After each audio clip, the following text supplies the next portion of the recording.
Red side pretty much had to ban it the No. entirety of Split 1. No, they're going to leave this one open. Now, what do you get for yourself right here? Interesting that RNG don't go Wow. towards it. High priority picks like the Skarner do still remain. Surely Beichuan decides to take this one. I know that Beichuan has been enjoying playing a little bit more aggressive, but at the same time, his Poppy's already been taken off of the board, which is one of his best looking picks at the moment. I feel like I would love to see a Skarner here. Yeah, and I don't think Beichuan has a Skarner in the LPL yet because, like you talked It's about, banned.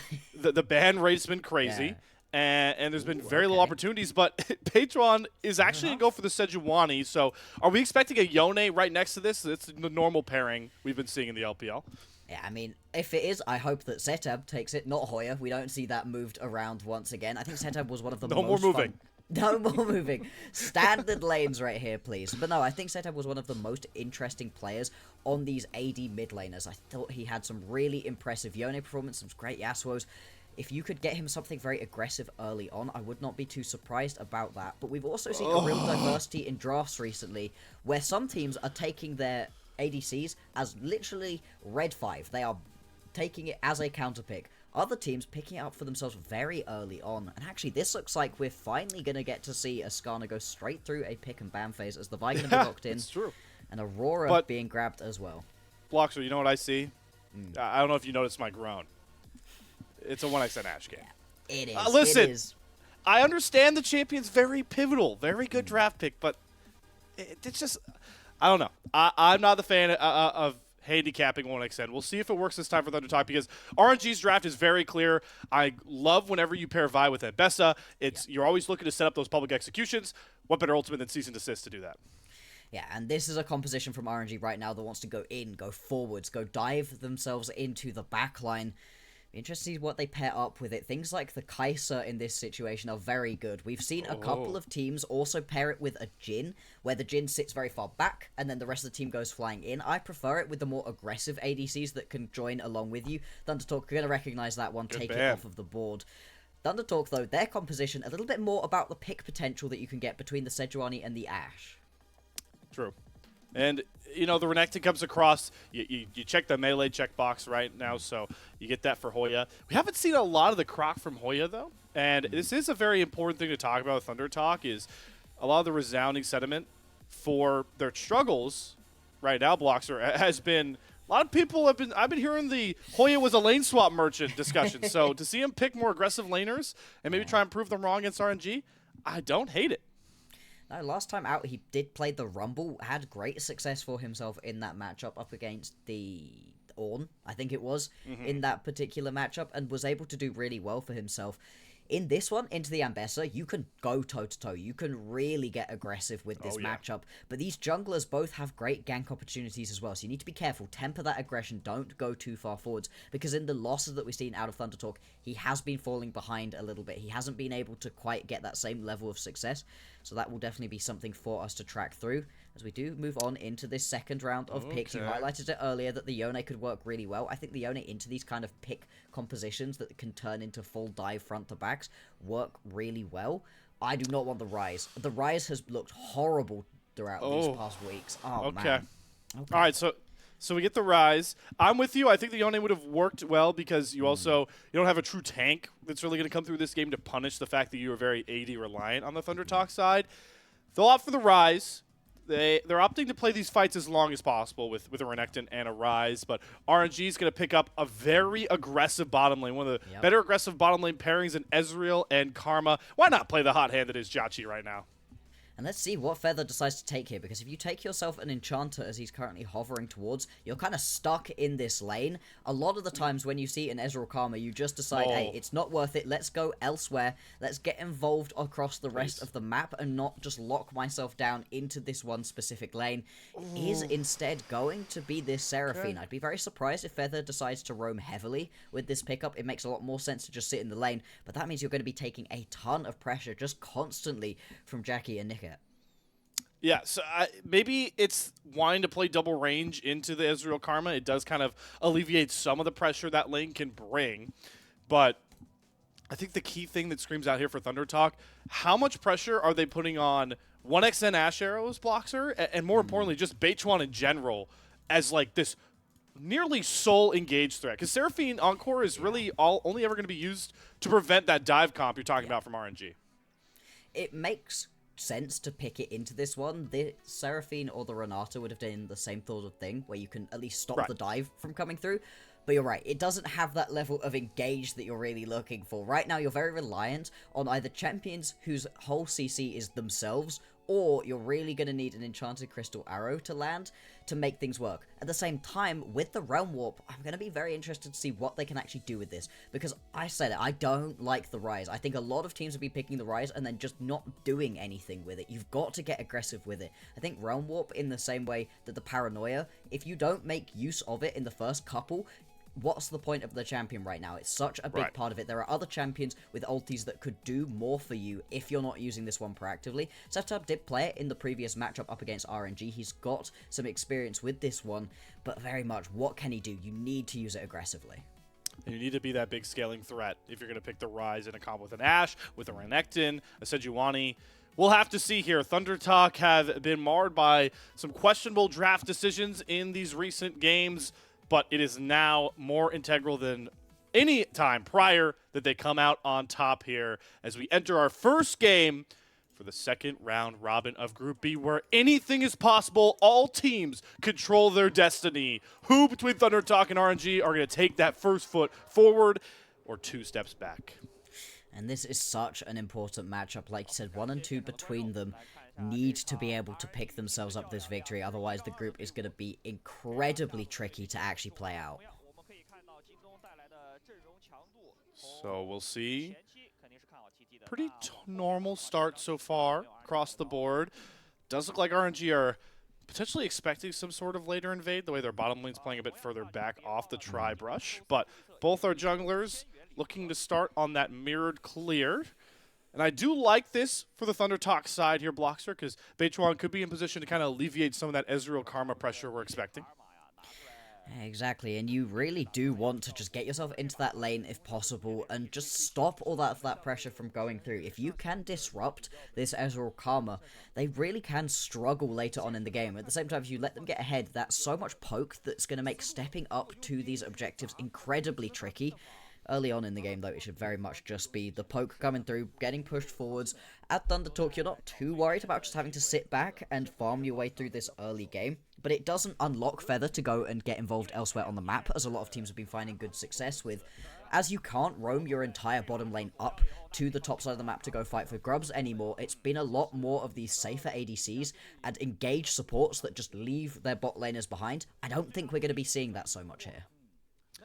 We do have 2 marksmen who are perfect for it, though, I will say, which is this Ezreal versus Ashe matchup, but I'm glad you pointed out. Enchanters do make it a bit more intriguing to see some of those roams, as your positioning in general has to be a lot more on point when you're moving around the map, or you're a lot more susceptible to those pick plays.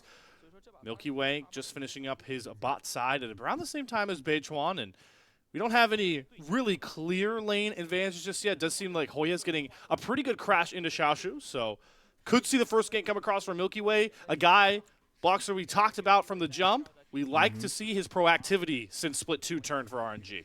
Oh yeah, after getting involved here in Split 2, the teams look so much better with the way that milkyway is just so aggressive with it. Loves to play these aggressive junglers and has been using them to great effect. Getting involved in these lanes early on is incredibly important in this Vi versus Sejuani matchup. Both of these champions can gank so well, but Sejuani has such an extra level of tankiness that's just innate to her, meaning she's going to be very useful later on in the game regardless.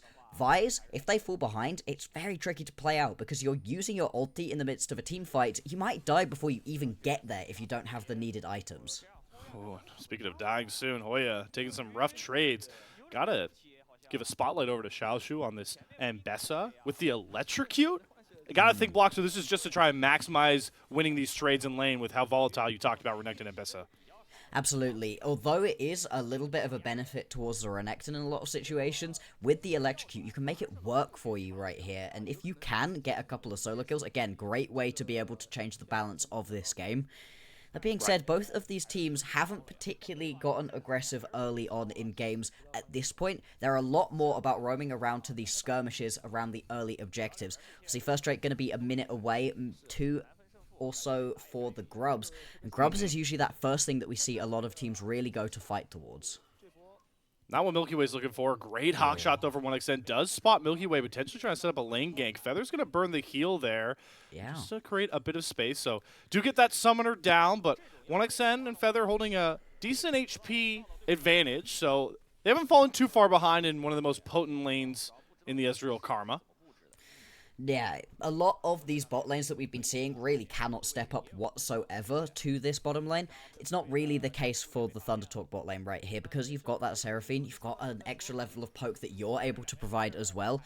I like the observers right now highlighting very much that both of these junglers are well and truly on vision at the moment. Nobody should be surprised about where they are. They pretty much entirely split the map at the moment, taking top and bottom sides respectively, but at the moment, actually, interesting to see Beichuan moving back towards his own jungle. milkyway could potentially try for a gank early here, but all of these lanes kind of just not quite sat where these junglers need them to be able to get aggressive. You talked about how integral Grubs have been just in the LPL in general. Curious to see when these bottom lanes might look to try and take their reset. Both are kind of jockeying to get a wave crashing in their favor, but if you're going to play for these Grubs, coming up about 30 seconds, you're going to want to take your resets now. Neither support looks to move, so with mid laners returning to lanes, we might have a rare scenario where Grub fights may only be a straight-up 3v3. I do see at that time, though, Niket is taking the recall here, and Feather and 1xN will, so I may have spoken too soon, but we'll see how quickly they can get up to the Grub pit. If they can get involved right here, the skirmishing potential early on from this RNG composition is pretty strong if you can get the Investor involved. ThunderTalk not going to be any slouches either, though. It is going to be initial engage into the pit right here from Milky Way. The bot lane actually going to roam up as well out of ThunderTalk. They are very much looking to fight around this one. Full bottom lane, but Milky Way's already gotten one Grub. Really good job to hold the Varbreaker until you know you can get over that wall.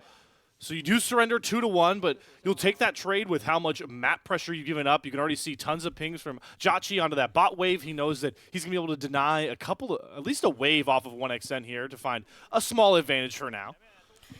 1xN, a long run it is going towards those Grubs and then all the way back down into the bottom lane.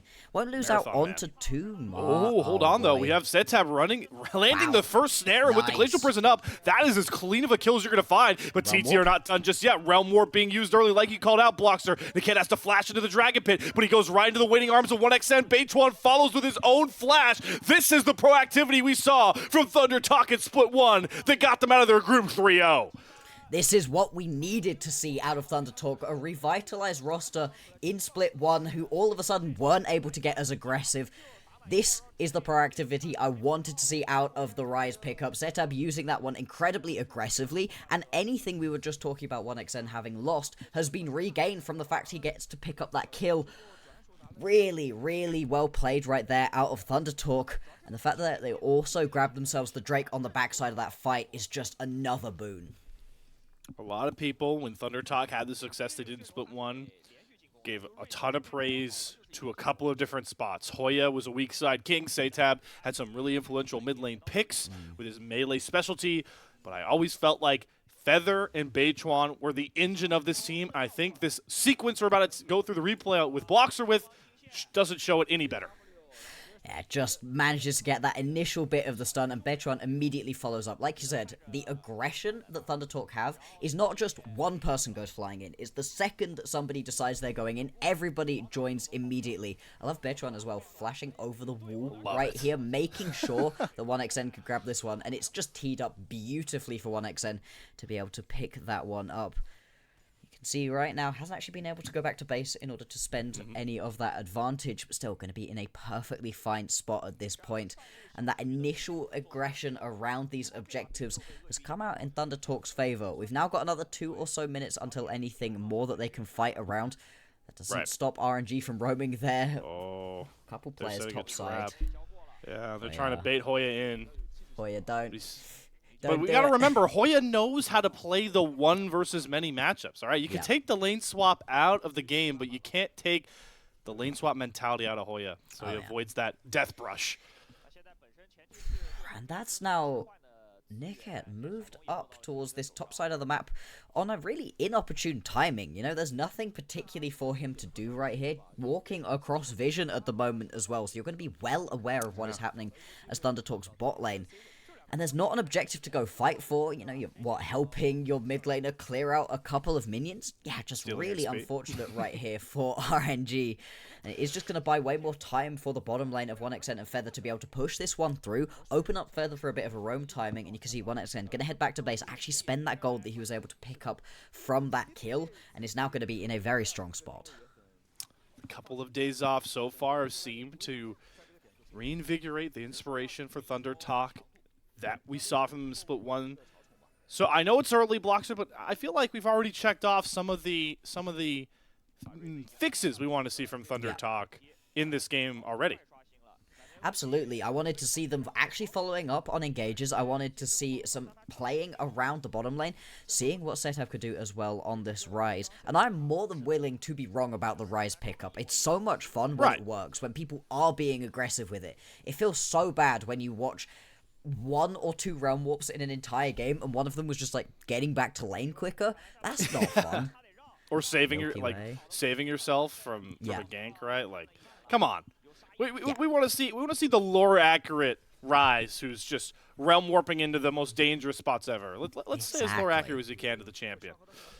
Exactly, and it's so much fun to watch from a viewer perspective when everybody appears behind. It could just make things so good. SeTab was getting threatened a little bit. I was slightly worried he was going to get dove, but without the wave underneath the tower, more than enough time is going to be bought because milkyway was down towards this bottom side of the map. Now that the grubs have spawned, ThunderTalk going to be able to get straight on top of these.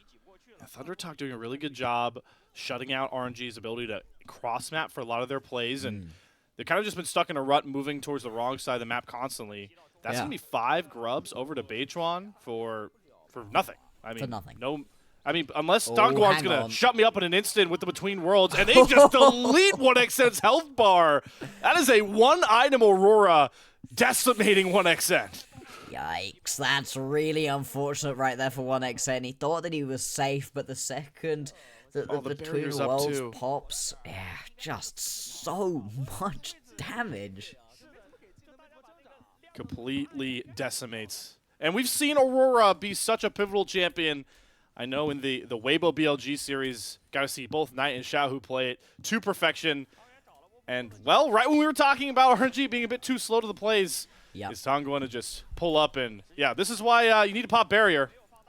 Wow, that is, what, 60% to 0 right there? Yeah.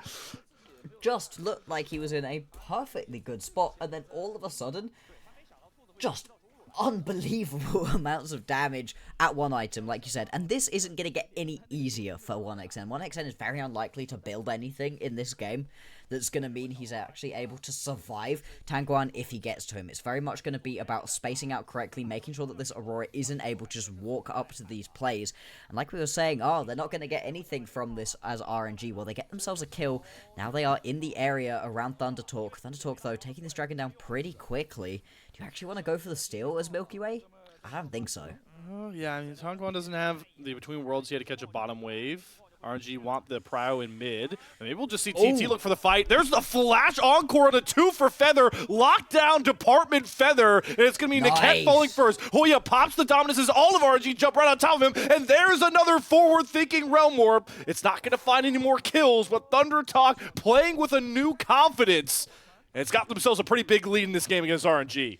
You don't recognize right there as RNG that they know somebody is in this bush. Although I don't think ThunderTalk actually had vision into the bush. There are a couple of control wards in the area. They at least knew that there were gonna be multiple members of RNG in there. Why not fire off a blind Ash Arrow? And again, the great thing about ThunderTalk happens here once again.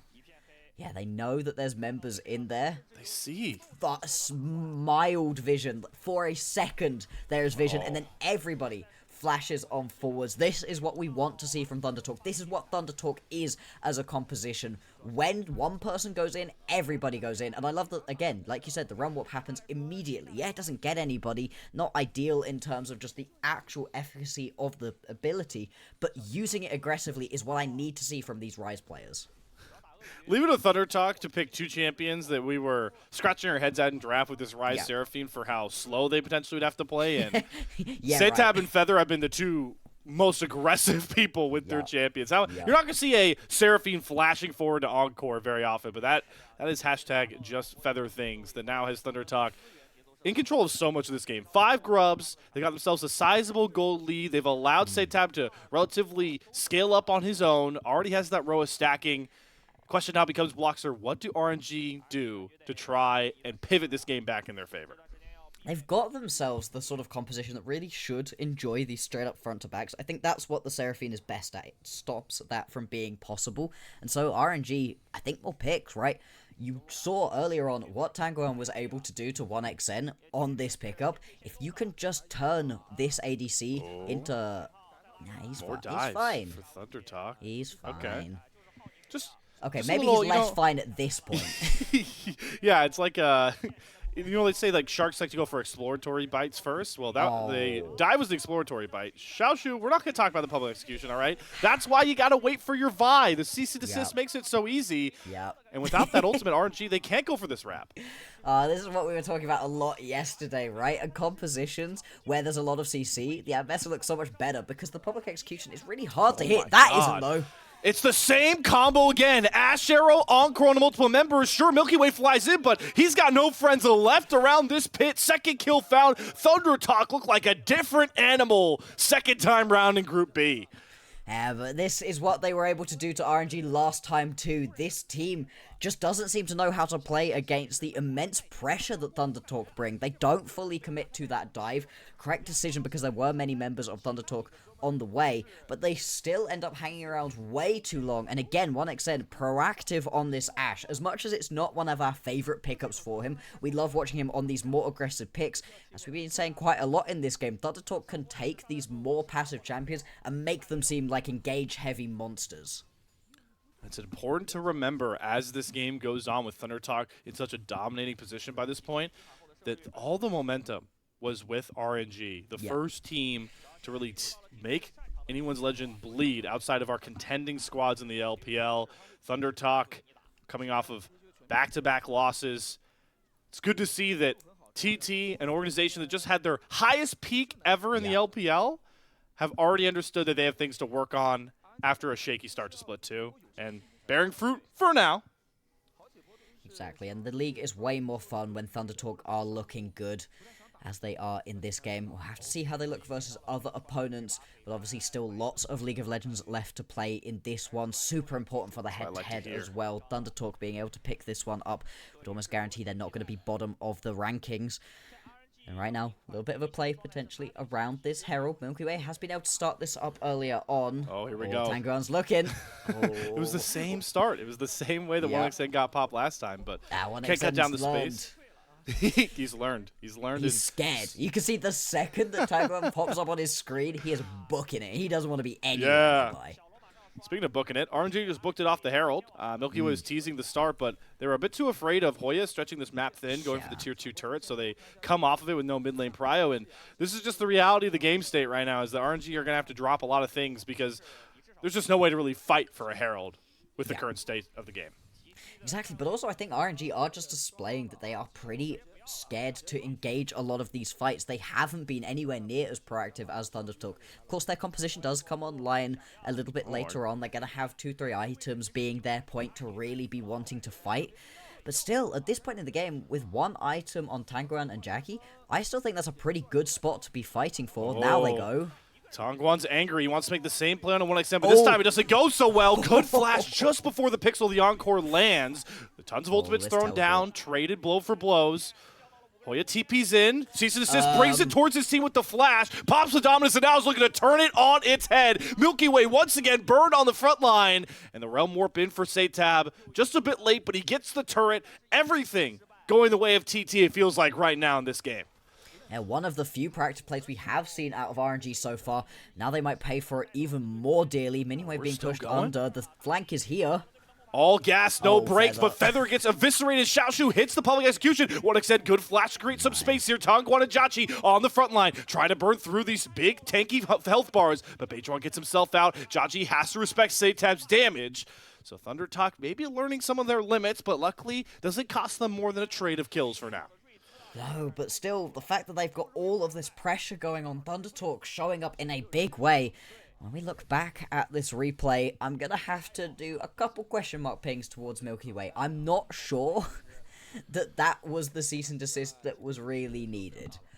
Go flying into the back line, and yeah, not sure about that one. Once again, though, it was a great arrow and a great encore that would have landed if it was just a second before. Unfortunately, Feather wasn't quite involved. It's this cease and desist.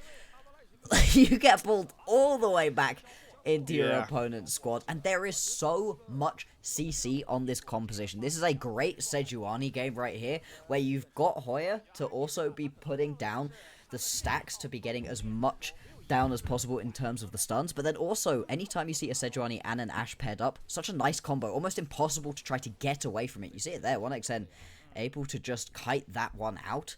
And ThunderTalk coming out on top once again. They're up by about 5,000 gold already in this game. And they maybe have arguably the more snowball-oriented Otacon to play for as well. Voracious Otacon greets us on the rift here towards this bot side.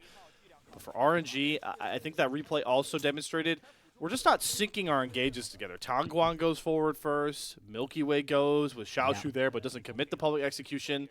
You draft these three champions, 1, 2, 3, to have them all ult together. And that has not come together for Royal Never Give Up yet. And it's the complete opposite of ThunderTalk, where when somebody goes, everybody goes immediately. Right. You cannot go one by one as RNG. That's something they're going to have to fix very quickly, or they're going to be in big threat of losing this game. Like I said, Otacon, a very tempting buff at the moment. Both teams sending a good couple of members around. I agree. I agree. Don't start it. It's fake. You'll throw your game. Don't start it. Oh, yeah. Way too many teams starting up Atacans and losing out onto them. Oh, Milkyway's caught. Okay, gets a big shield, but there's the lockdown. The Mazel saves him for now through the encore, but Milky Way drops first. Another Realm War forward. SeTab's flashing after RNG. He's got vengeance on the mind. He's just going to knock down Niket, and that's how you can set up for a Voracious Otacon take. Another pair of kills for ThunderTalk as they continue to keep the snowball a-rolling. This is what you need to do. Win the fight first, then start the Otacon up. And you know what? SeTab is allowed to play Ryze. I'm not sure anybody else is at the moment, but SeTab, the Ryze play is clean at the moment. No Doinby Ryze anymore? Does he lost the Ryze card already? It's still not as proactive. I don't think anybody's as proactive on the Ryze as SeTab is. SeTab is barely using it as a Ryze. I'll agree with you on that. Yeah, He's just that's true. So aggressive on every single pickup. At least RNG are going to be able to pick themselves up this top lane tier 1 bounties on things already in this game. RNG really are quite far behind in this one, and you can see in terms of the items at the moment, scraps and components for a lot of the RNG players, where if you've got 2 items completed and good movement towards that 3rd item right here for ThunderTalk, these team fights are going to be incredibly tricky at the moment for them. Gotta rely on the LPL English rookie of the split, JiaQi. Only does have the 2 items complete with the Moramana. This is a huge spike for Ezreal. So you gotta try and play through him. But no playing to interact with TT for at least the next 2 minutes. This revive buff with the comp that we've seen flying to try and chase kills just makes them even more deadly. And I don't even know if JiaQi just simply catching mid-waves is really that safe with Voracious Otacon to play. Because everybody can go diving in. I'd like to see ThunderTalk not do that. Far too many teams just jump into fights that they have no hope of winning, end up giving over quite a lot of gold, because despite the fact that you don't technically die, there is still a lot of gold from losing that respawn. Not necessarily the best decision to make. I like the plays right here, though. Hoya getting a good push off in the top lane. Good movement towards this bot lane tier 2 tower as well. And with the 5 grubs picked up earlier on, this one is going to be melted through pretty dang quickly. Now, potential pullback towards this Drake. Hextech Drake, very, very nice to pick up. Yeah, this is such a good window for that Otacon to go down, because you called it. These tier 2 turrets going to fall. Hoya, really good job spacing the map. Going to grab one up. He's a little bit wary. I like respecting too many opponents off vision. Gets you it know low that enough. your team are going to go get the Drake right now. There's no point in your death. Your death, even That's with true. the respawn, doesn't give you anything. This tower's going to fall eventually. It's not like you are scrapping for any little bits of gold at the moment you're ahead. Don't give your opponents a way back into this one. And while both of our teams are 1 and 2, and we have a bit of a lull with Voracious Octagon coming off soon. Bloxer, we talked about it before we got into this game, but it's important to mention that 1 and 2 is a little bit misleading, knowing that ThunderTalk have a win over RNG already. So if this goes TT's way,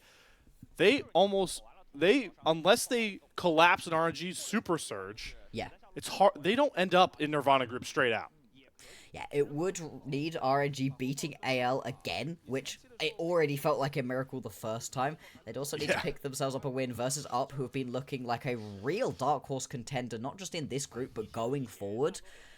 And ThunderTalk losing everything. Now, ThunderTalk did lose to the other two. It wouldn't be completely impossible. This group has been crazy already, but you do not want to be 0-2. The head-to-head is the first determining factor in these tiebreakers. It's only if the teams are 1-1 and at the bottom of the group that we'll end up playing a 7th game today in order to determine who's going to go straight down and who's going to get that last chance moving on forwards. Such an important matchup for both of these teams. For ThunderTalk, though, it's more than just beating RNG again. It's about the momentum coming into today. It's about showing that they know how to play the map in a way that they just haven't displayed for us throughout the rest of this split 2. It's ThunderTalk trying to show that their first ever 5th, 6th finish in the LPL was not a fluke. And now in the game state, they're looking to push the tempo even more here. Tangyuan gonna just cleanse out with the Mikhails away from that Glacial Prison, so maybe that TT aggressive forward push is a little bit neutered for the time being with that ultimate down.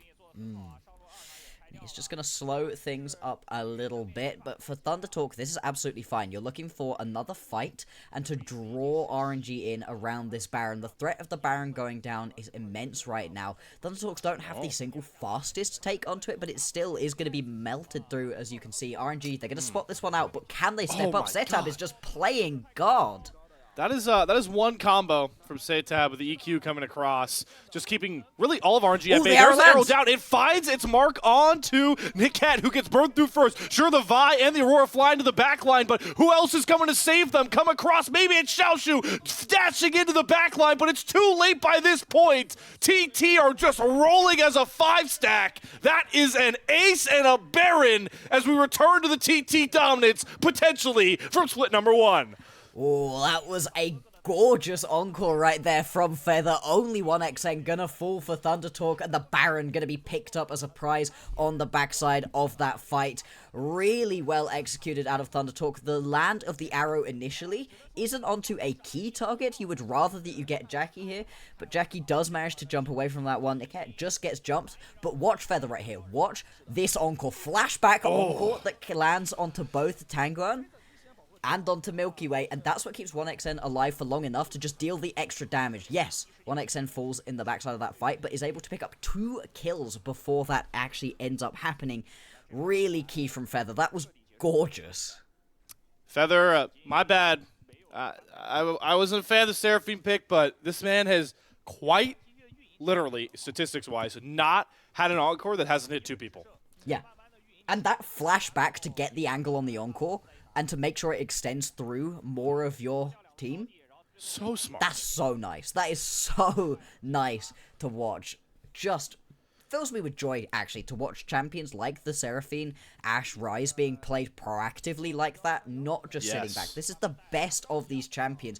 They can feel boring in a lot of games, not the case in the hands of ThunderTalk right now.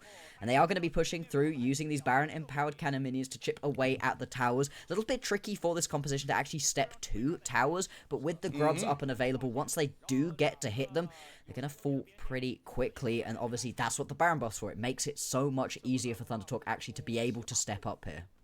And also gives them the capability of one more fight win with the grubs and Baron.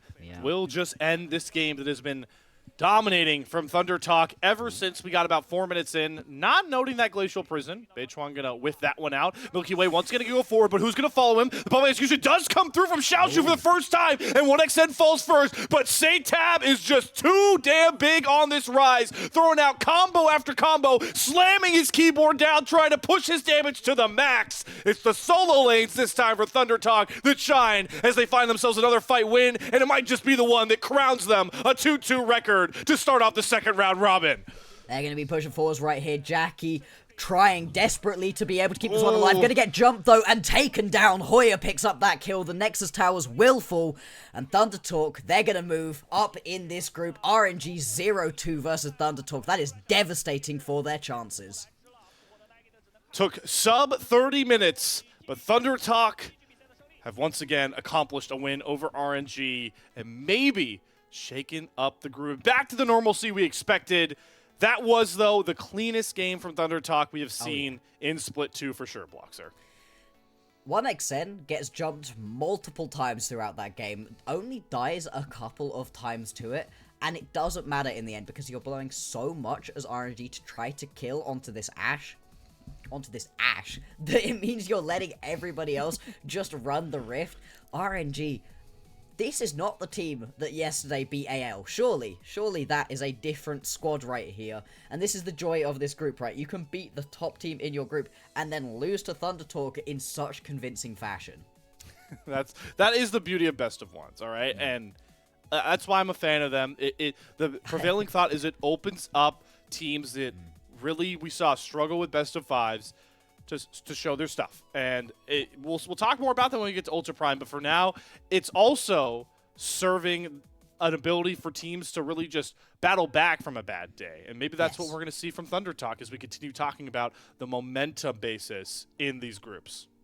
Exactly. The way that this win was grabbed for ThunderTalk is almost just as important as the fact that they win it. If they win it, but it's a 45-minute slog that nobody really feels like they're coming out on top of, you then look at Ultra Prime and at AL and go, are you sure you're going to be able to pick up wins right here?